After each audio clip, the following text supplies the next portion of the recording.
తెలంగాణలో రాజకీయాలు రసవత్తరంగా సాగుతున్నాయి. అధికార ప్రతిపక్షాల మధ్య విమర్శలు, ఆరోపణలు వేడిపుట్టిస్తున్నాయి. ఈ క్రమంలోనే సీఎం రేవంత్ రెడ్డి మీద బీఆర్ఎస్ వర్కింగ్ ప్రెసిడెంట్ కేటీఆర్ సంచలన ఆరోపణలు చేశారు.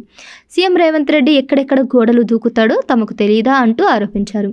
ఇప్పటికీ కూడా రేవంత్ రెడ్డి సెల్ఫ్ డ్రైవింగ్ చేసుకుంటూ రోజు ఉదయం 5 గంటలకు అక్కడికి వెళ్లి వస్తాడంటూ కేటీఆర్ మీడియాతో కీలక ఆరోపణలు చేశారు. తెలంగాణలో అధికార ప్రతిపక్షాల మధ్య పచ్చగడ్డి వేస్తే బగ్గుమనేంతగా రాజకీయాలు నడుస్తున్నాయి.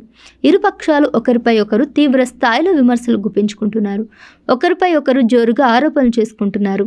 ఈ క్రమంలోనే సీఎం రేవంత్ రెడ్డిపై బీఆర్ఎస్ వర్కింగ్ ప్రెసిడెంట్ కేటీఆర్ మరోసారి కీలక వ్యాఖ్యలు చేశారు.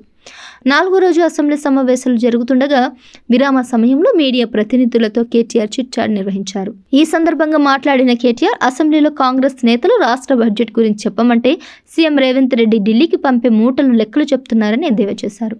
అలాగే కాంగ్రెస్ అగ్రనేతలు మల్లికార్జున ఖర్గే, రాహుల్ గాంధీ, ప్రియాంక గాంధీ, కేసీ వేణుగోపాల్కు డబ్బులు పంపే పనిలో రేవంత్ బిజీ అయ్యారని, అందుకే అసెంబ్లీకి రాలేదని కేటీఆర్ ఆరోపించారు. మరోవైపు బీజేపీ, కాంగ్రెస్ నేతల రహస్య సమావేశాలపై బీజేపీ ఎమ్మెల్యే రాజాసింగ్ చేసిన వ్యాఖ్యలను కమలనాథులు ఎందుకు ఖండించడం లేదని ప్రశ్నించారు. ఆ కామెంట్లు చేసిన రాజాసింగ్ను సస్పెండ్ చేసే దమ్ము బీజేపీ నాయకత్వానికి ఉందా అని ఛాలెంజ్ చేశారు.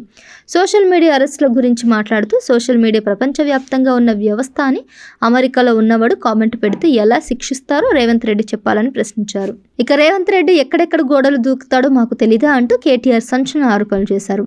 సాగర్ సొసైటీలో ఎంత సమయం గడిపేవాడు కూడా తెలుసునని, ఇప్పటికీ సెల్ఫ్ డ్రైవింగ్ చేసుకుంటూ ఉదయం 5 గంటలకు మై హోమ్ పూజకు రేవంత్ రెడ్డి వెళ్తున్నాడని చెప్పుకొచ్చారు. బీజేపీ నేతల భాగోతాలు కూడా తన దగ్గర ఉన్నాయని కేటీఆర్ అన్నారు. 10 ఏళ్లు అధికారంలో ఉన్న తమకు ఎవరు ఏంటో అని తెలుసునని హాట్ కామెంట్ చేశారు. ఇక హైదరాబాద్ సెంట్రల్ యూనివర్సిటీలో ఆందోళన జరుగుతూ ఉంటే రాహుల్ గాంధీ ఎందుకు స్పందించడం లేదని కేటీఆర్ ప్రశ్నించారు.